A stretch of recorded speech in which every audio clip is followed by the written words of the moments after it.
नहीं दिख रहा है, वो साफ है। ठीक है।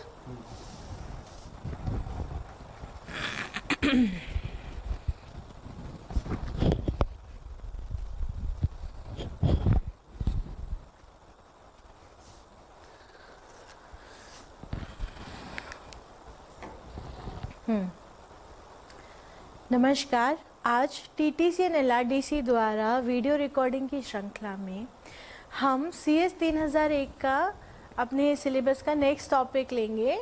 अपना जो नेक्स्ट टॉपिक है वो है लूप्स। इससे पहले अपन ने पढ़ा था कंडीशनल स्टेटमेंट्स। कंडीशनल स्टेटमेंट्स में आपने if, else if, else, switch, ये स्टेटमेंट्स आपको बताए गए थे। अब अपना जो नेक्स्ट टॉपिक है that is for loop. Loops है जो आपके सिलेबस का टॉपिक है। ठीक है। इसमें जो फर्स्ट लूप अपन पढ़ेंगे that is for loop. For loop का सिंटेक्स क्या होता है? फॉर लिखेंगे, ब्रैकेट में सबसे पहले इनिशियलाइजेशन, उसके बाद में सेमीकोलन का साइन आएगा। देखिए, याद रखिएगा, इनिशियलाइजेशन के बाद में क्या होगा? सेमीकोलन, सेमीकोलन के बाद में कंडीशन, फिर सेमीकोलन, और कंडीशन के बाद में लास्ट में इंक्रीमेंट या डिक्रीमेंट। ब्रैकेट बंद। उसके बाद में ये जो है ये है अपने फॉर लूप की बॉडी। For loop body. ठीक है। ये सिंबल क्या है? कमेंट्स।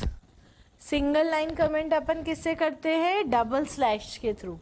ठीक है। कमेंट का अर्थ है इस डबल स्लैश के बाद में जो भी स्टेटमेंट लिखा गया है वो स्टेटमेंट कंपाइलर एग्जीक्यूट नहीं करेगा, वो सिर्फ यूजर के पढ़ने के लिए है, प्रोग्राम को पढ़ के समझने के लिए कि ये जो नेक्स्ट लाइंस है वो क्या कर रही हैं। ठीक है। सो अब ये लूप्स होते क्या है पहले तो अपन ये सुनते। लूप्स होते क्या है? जैसे मान लीजिए मैंने आपको बोला आपको क्या करना है, 1 से 10 तक गिनती लिखनी है। ठीक है। 1 से 10 तक गिनती लिखने के लिए अगर अपन नॉर्मल प्रोग्राम बनाते तो आपको क्या करना पड़ता? 10 वेरिएबल लेते और 1 2 3 4 अपन उसको क्या कराते? प्रिंट कराते। कितने प्रिंट स्टेटमेंट हो जाते? 10 प्रिंट स्टेटमेंट अपन को लिखने पड़ते। अगर मुझे कोई यूजर द्वारा दिया गया नंबर है उसको प्रिंट कराना है, ऐसे 10 नंबर है, जरूरी नहीं 1 2 3 हो, कुछ भी रैंडम नंबर्स हैं जो मुझे यूजर से इनपुट लेने हैं और प्रिंट कराने हैं, उसके लिए अपने पास क्या होता है? देखो, 10 नंबर को इनपुट लेने के लिए मेरे को स्कैनएफ जो अपन ने स्टेटमेंट फंक्शन काम में लिया था, स्कैनएफ फंक्शन को 10 बार लिखना होता, उससे कीबोर्ड से अपन इनपुट ले पाते, और फिर 10 बार अपन क्या करते? प्रिंटएफ लिखते और क्या करते? उन नंबरों को प्रिंट कराते जो भी अपन ने इनपुट लिया। तो दिस इज बिट, मतलब आपका जो प्रोग्राम है ना वो, उसमें अपन ज्यादा कुछ कर नहीं रहे, प्रिंट सिर्फ 10 नंबर ही कर रहे हो तुम, लेकिन स्टेटमेंट कितना है, प्रोग्राम की लेंथ क्या है, अननेसेसरली बड़ी होती जा रही है। ठीक है। लूप कौन से स्टेटमेंट्स हैं? लूप क्या होते हैं? लूप का मतलब है कि हमें कोई चीज रिपीट करनी है, रेपिटेटिव टाइम्स करनी है, 10 बार करनी है, 20 बार करनी है, 5 बार करनी है, तो वो अपन क्या करते हैं? लूप में डाल देते हैं कि इस लूप के अंदर, जैसे यहाँ पे मैंने कोई स्टेटमेंट लिखा हुआ होता इस और इसके बीच में, ठीक है, तो वो स्टेटमेंट कितनी बार एग्जीक्यूट करेगा वो अपने हाथ में है। अपन लूप के अंदर उसको 10 बार भी एग्जीक्यूट करा सकते हैं, 20 बार भी एग्जीक्यूट करा सकते हैं। तो मुझे एक ही स्टेटमेंट को 10 बार लिखने की आवश्यकता नहीं है, मैं स्टेटमेंट एक बार लिखूंगी और उसको कितनी बार रिपीट करेंगे अपन? 10 बार। This is called looping, repetition. ठीक है। अब सी के अंदर कौन कौन से लूप होते हैं? सी के अंदर अपन 3 लूप पढ़ेंगे। पहला है फॉर लूप, दूसरा वाइल और तीसरा डू वाइल। ठीक है। 1 बाय 1 उठाते हैं। पहला लूप जो है अपना फॉर लूप है। ठीक है। अभी ये सब क्या कर रहा है ऐसे समझ नहीं आएगा, एक छोटा सा एग्जाम्पल लेते हैं और फिर देखते हैं कि ये सारी चीजें क्या है। This is the basic syntax of for loop, लेकिन ये सिंटेक्स काम कैसे कर रहा है ये अपन देखते हैं, ठीक है। सो यहां से मैं एक नया प्रोग्राम लिख देती हूँ आपके, ठीक है। सबसे पहले क्या करना होता है, देखो यहां तक मैंने 10 बार बोल दिया है अब कि आपको याद हो जाना चाहिए।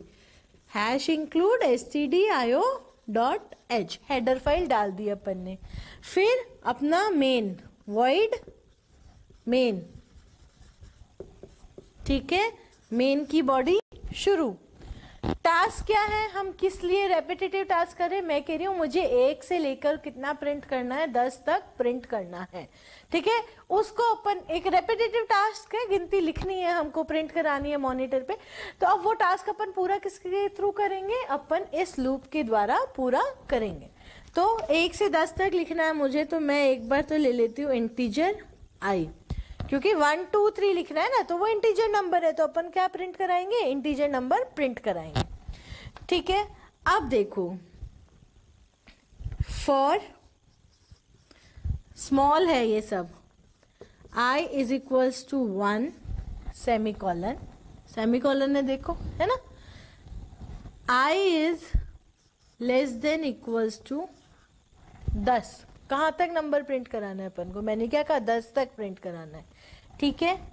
और i प्लस प्लस क्या करता है, i plus plus plus plus जो इंक्रीमेंट ऑपरेटर है वो क्या करता है, जो भी उस वेरिएबल का मान है उसको 1 से बढ़ा देगा, ठीक है। अब यहाँ पे बहुत ध्यान से देखिएगा, हम इस बॉडी में क्या लिख रहे हैं, प्रिंट एफ इन्वर्टेड कोट्स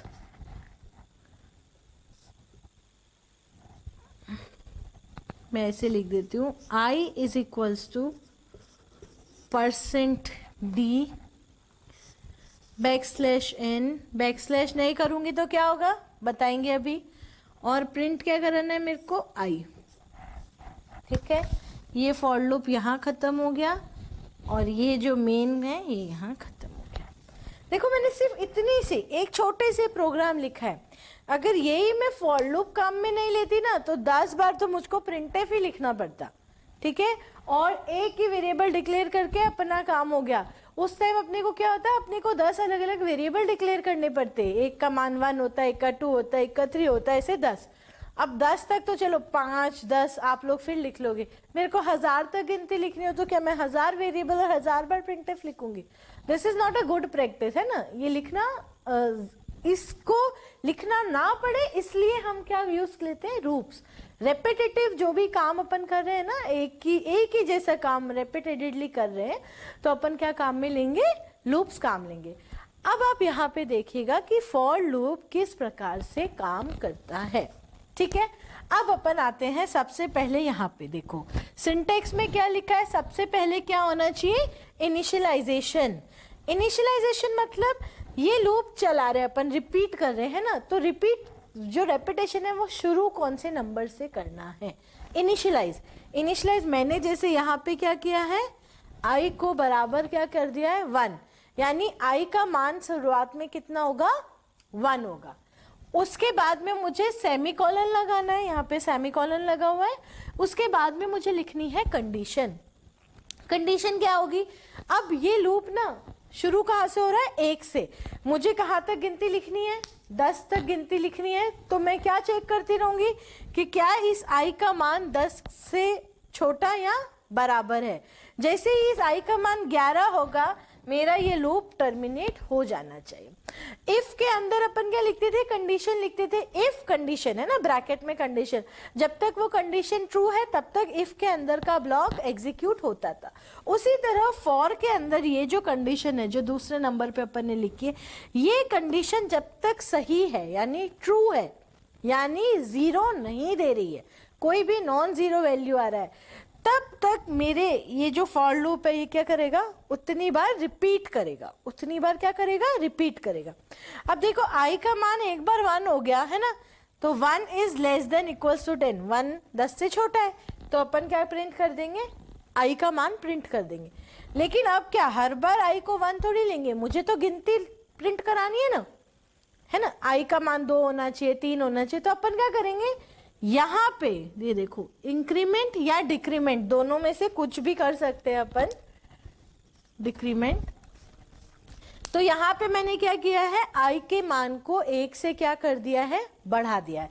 अब मैं इसका बनाती हूँ फ्लो चार्ट और उसके बाद अपन देखते हैं कि ये प्रोग्राम किस प्रकार एग्जीक्यूट होगा। सिर्फ फॉर लूप का बना रही हूँ। सबसे पहले क्या होगा,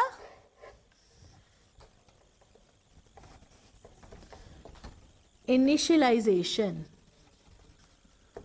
ठीक है। उसके बाद क्या होगा, कंडीशन टेस्टिंग, टेस्ट। अगर टेस्ट मेरा ट्रू आ रहा है तो क्या एग्जीक्यूट होगा, फॉर लूप बॉडी, बॉडी मतलब उसके अंदर जो भी स्टेटमेंट मैंने लिखा हुआ है। उसके बाद क्या होगा मेरे पास में, इंक्रीमेंट, और इंक्रीमेंट होके मैं कहाँ आ जाऊंगी, यहाँ। अगर ये कंडीशन फॉल्स हो जाती है तो हम नीचे आ जाएंगे, यानी हम इसके अंदर नहीं जाएंगे, और इसके अंदर नहीं जाएंगे तो हमारा इंक्रीमेंट भी नहीं होगा, ठीक है। मैं यहाँ इंक्रीमेंट के लिए एक वो ही लगा देती हूँ। इस केस के लिए क्या हो रहा है, आई इज बराबर i+1। अब देखो इनिशियलाइजेशन, इस फ्लोचार्ट में अपन को क्या समझ आ रहा है कि इनिशियलाइजेशन तो एक ही बार हुआ, जब अपन इस लूप के अंदर घुसे। अपन यहाँ से एंट्री पॉइंट है अपना, ऊपर अपना रेस्ट ऑफ द प्रोग्राम चल रहा है, ठीक है, प्रोग्राम चल रहा है। जैसे ही हम फॉर लूप में घुसे, फॉर लूप स्टार्ट्स, है ना। तो देखो इससे ज्यादा समझ आएगा आपको कि जैसे ही अपन पहले जो भी लिखा हुआ था उसके बाद में मेरे पास क्या लिखा हुआ है, एक फॉर लूप का स्टेटमेंट लिखा हुआ है। जैसे ही फॉर लूप शुरू होता है तो सबसे पहले क्या होता है, इनिशियलाइजेशन होता है, ठीक है। इनिशियलाइजेशन एक ही बार हो रहा है। आप देखिए इनिशियलाइजेशन से ये नीचे आ गया, फिर बार बार क्या हो रहा है, कंडीशन टेस्ट हो रही है, बॉडी एग्जीक्यूट हो रही है, इंक्रीमेंट हो रहा है, और इंक्रीमेंट होके वापस टेस्ट हो रहा है। यानी ये जो पार्ट है ये सिर्फ स्टार्टिंग ऑफ द लूप में होता है। जब हम लूप में एंटर कर रहे हैं उसी वक्त हमारा इनिशियलाइजेशन का प्रोसेस होता है, उसके बाद इनिशियलाइजेशन नहीं होगा। एक बार आई का मान 1 हो गया, उसके बाद एक बार आई का मान 1 हो गया, उसके बाद अपन दोबारा इस स्टेटमेंट को एग्जीक्यूट नहीं कर रहे हैं। ये देखो इनिशियलाइजेशन में यहां से अपन वापस यहां थोड़ी है, अपन कहाँ है, सिर्फ कंडीशन पे। तो इनिशियलाइजेशन हो गया। इनिशियलाइजेशन होने के बाद में क्या होता है, जो भी अपना मान आया, जो भी अपनी कंडीशन है उसको चेक करते हैं। अगर कंडीशन फॉल्स है तो मेरा लूप उसी वक्त बाहर निकल जाएगा और लूप के नीचे जो भी स्टेटमेंट लिखे हुए वो एग्जीक्यूट होंगे, लूप के अंदर लिखे हुए स्टेटमेंट एग्जीक्यूट नहीं होंगे। अगर मेरी कंडीशन सही है यानी ट्रू है तो मैं क्या करूंगी, लूप में जो भी स्टेटमेंट लिखे हुए हैं वो पढ़ूंगी, एग्जीक्यूट होंगे। उसके बाद में ये चीज कौन सी वाली है, ये वाली, ठीक है। अभी जो अपन एग्जाम्पल ले रहे हैं कि 10 नंबर को प्रिंट करना है, फर्स्ट 10 नंबर्स यानी 1 से लेकर 10 तक गिनती लिखनी है अपन को, तो उस केस में अपन क्या कर रहे हैं, इसमें इंक्रीमेंट कर रहे हैं। आई में आई का एक से बढ़ाते जा रहे हैं आई के मान को। अगर मैं आपको बोल दूं आपको गिनती लिखनी है उल्टी 10 से लेकर 1 तक, तब अपन क्या करेंगे, तब अपन आई का मान इनिशियलाइज किससे कर दोगे, 10 से, और एक एक क्या करते जाएंगे, अपन घटाते जाएंगे। कब तक घटाएंगे, जब तक उसका मान कितना नहीं आ जाता, 1 नहीं आ जाता, ठीक है। तो ये जो लॉजिक, इसे ये जो पार्ट है ना, ये पार्ट, ये test part, this is logic. ये लॉजिक अपन अपनी जो प्रॉब्लम आपको दे रखी है, जो प्रोग्राम बनाने के लिए आपको कह रखा है, उस प्रोग्राम के अनुसार बदलेगी, ठीक है। अब ये सीक्वेंस रहेगी, ये फ्लो रहेगा, ठीक है। अब अपन एग्जैक्ट इस पे आते हैं, अपने प्रोग्राम पे, जो अपन ने प्रोग्राम लिखा ये कैसे एग्जीक्यूट करेगा, ठीक है। सबसे पहले एक वेरिएबल डिक्लेयर किया जिसका नाम क्या है आई। इसके अंदर अभी हमने कोई वैल्यू डाली नहीं है, सिर्फ एक नाम लिखा है और ये बताया कि उसका डाटा टाइप कितना है, कौन सा है, इंटीजर है। ये डेटा टाइप क्या बताता है, आपको बताया था वेरिएबल्स क्या बताते हैं, मेमोरी में एक ब्लॉक को रिजर्व कर लेंगे, उस ब्लॉक का नाम क्या रख देंगे आई, और उस ब्लॉक की साइज कितनी होगी, इंटीजर की साइज अगर 2 बाइट है आपका कंपाइलर जो काम में ले रहे हो तो 2 बाइट होगी, 4 बाइट है तो इंटीजर जो उस ब्लॉक की साइज होगी वो कितनी होगी, 4 बाइट। सो यहाँ पर ये हुआ, मैं यहाँ पे एग्जीक्यूट करती हूँ इसको। सबसे पहले क्या हुआ, एक अच्छा ग्रीन दिखाई नहीं देगा, सबसे पहले क्या होगा, एक ब्लॉक जिसका नाम क्या आ जाएगा आई, साइज क्या होगी, मैं मान के चल रही हूँ कि मेरे इंटीजर की साइज कितनी है 2 बाइट, ठीक है। ये इस स्टेटमेंट में हुआ। अब यहाँ पे क्या हुआ, फॉर लूप शुरू हुआ, देखो फॉर शुरू हो गया, वहां पे इनिशियलाइजेशन हो गया। इनिशियलाइजेशन में मैंने क्या किया, आई का मान बराबर 1, तो इस बॉक्स में आई का मान कितना आ जाएगा, मेरा 1 आ गया। अब इनिशियलाइजेशन होने के बाद क्या हो रहा है, देखो लूप वहां पे फ्लो चार्ट में कंडीशन टेस्ट, ये रही कंडीशन मेरी, ठीक है।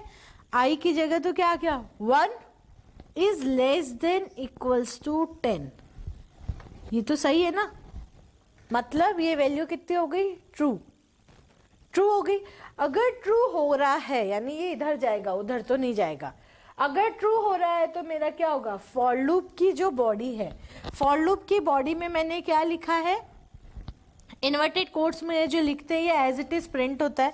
मैं इसका आउटपुट ब्लू कलर में यहाँ पे लिख रही हूँ, ठीक है।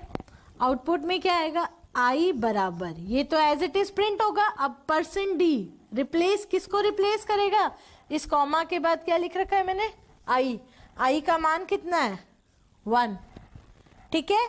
और ये \n से क्या होगा, ये यहाँ आ गया, अब मेरा कर्सर का है नेक्स्ट लाइन में, ठीक है। ये फॉर लूप जैसे ही ये इस पे आया, जैसे फॉर लूप खत्म होने वाले इस पे आया, इस जगह पे, यहां से क्या होता है, यहां पे आते ही वो क्या करते हैं, इंक्रीमेंट, ये एग्जीक्यूट हुआ, जो भी पूरा स्टेटमेंट था यहां आया, यहां आते ही वो क्या करेगा, आई के मान को 1 से बढ़ा देगा और वापस टेस्ट कंडीशन पे जाएगा। अब आई का मान अगर पहले 1 था तो अब क्या हो जाना चाहिए 2, 1 से बढ़ा दिया हमने आई के मान को, वापस ये कंडीशन मैंने टेस्ट की, ये कंडीशन वापस क्या आ रही है, सही आ रही है, सही आ रही है, तो मैं वापस क्या करूंगी, ये प्रिंट करूंगी। प्रिंट, अब मेरा कर्सर क्या है, नेक्स्ट लाइन पे है, क्यों है नेक्स्ट लाइन पे, इसकी वजह से न्यू लाइन कैरेक्टर। अगर मैं ये यहाँ से हटा देती हूँ प्रोग्राम में, मान लीजिए, चलिए क्योंकि यहाँ जगह नहीं है मैं इसको हटा देती हूँ, तो क्या होगा, आई इक्वल्स टू 1 और वापस यहाँ क्या आएगा, आई इक्वल्स टू 2, एक ही लाइन में पूरी 10 गिनती प्रिंट होएगी अपनी, ठीक है। अब ये पूरा जो रिपीटेशन है वो कब तक चलता रहेगा, जब तक ये जो कंडीशन मैंने लिखी है ना ये फॉल्स नहीं हो जाती, तब तक ये साइकिल चलता रहेगा। मैं मानती हूँ हम इंक्रीज करते करते कहाँ तक पहुंच गए, 11 तक। हमने क्या प्रिंट कर लिया, i equals to 3, i equals to 4, i equals to 5, i equals to 6, 7, 8, 9 और 10, ये अपन ने प्रिंट कर लिया। मान लीजिए इंक्रीमेंट करते करते करते अपन कहाँ पहुंच गए, 10 पे पहुंच गए। अब जैसे ही इसका मान क्या आया 11, क्या 11 10 से बड़ा है, नहीं है। क्या 11 10 के बराबर है, नहीं है। तो अब मेरी जो कंडीशन हो गई वो क्या हो गई, फॉल्स, फॉल्स हो गई। जैसे ही कंडीशन फॉल्स होगी मैं इस लूप से बाहर आ जाऊंगी, यानी ये वाला जो लूप है ना इससे बाहर आके मैं, उसके नेक्स्ट लाइन क्या है, मेरा मेन खत्म हो रहा है और मेरा प्रोग्राम खत्म हो जाएगा और मेरे को आउटपुट पे ये प्रिंट मिलेगा, ठीक है। So this is for loop, ये मेरा क्या है, फॉर लूप है और ये उसका फ्लो चार्ट है। बहुत इंपॉर्टेंट लूप है आपका, कोई भी प्रोग्राम ना, मतलब प्रोग्रामिंग बिना लूपिंग अपन नहीं कर सकते, ठीक है। उसमें जो फॉर लूप है वो बहुत ज्यादा काम में आएगा, ओके। सो एक आधी कंडीशन मैं बता देती हूँ। यदि हम फॉर लूप में, यदि मैं फॉर में कुछ नहीं लिख के 2 सेमीकोलन डाल देती हूँ, कुछ नहीं लिखा मतलब ना तो मैंने इनिशियलाइज किया, ना मैंने कोई कंडीशन दी, और ना ही मैंने कोई इंक्रीमेंट और डिक्रीमेंट ऑपरेटर लिखा, इस केस में क्या होगा? इस केस में ये जो लूप है, यानी लूप के अंदर मैंने लिख रखा है कुछ स्टेटमेंट 1, ठीक है, तो ये जो लूप है वो कैसे चलेगा? इनफाइनाइट। इनफाइनाइट का मतलब क्या होता है? अनंत, जिसका कोई अंत नहीं हो। मतलब आपका जो कंपाइलर है वो उसको चलाता रहेगा, चलाता रहेगा, चलाता रहेगा, आपको उसे फोर्सफुली बंद करना पड़ेगा, ठीक है। अब एक गलती जो यूजुअली बच्चे करते हैं जब भी प्रोग्रामिंग करते हो ना, तब वो क्या करते हैं बताऊं? वो इस लूप के बाद, क्योंकि हर लाइन के बाद अपन क्या लगाते हैं? सेमीकोलन लगाते हैं। आपने देखा मैंने इस लाइन के बाद सेमीकोलन नहीं लगाया।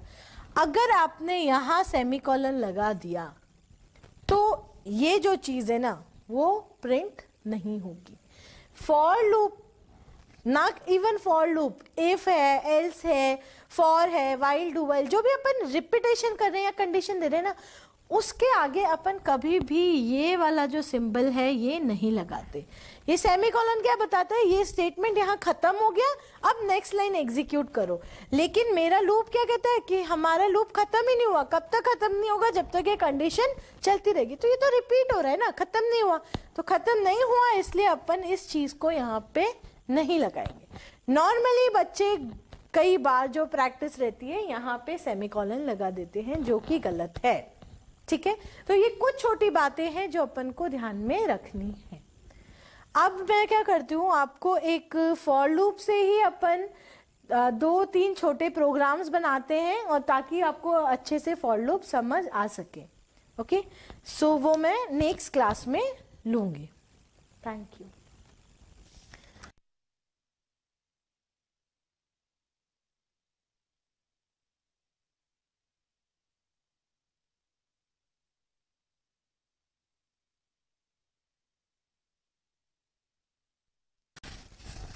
या ठहरो, मैं उसको स्टॉप करती हूँ, पहले प्रोग्राम्स लिख लेती हूँ और फिर उसी में जोड़ देंगे। इसी में जोड़ देंगे। हाँ।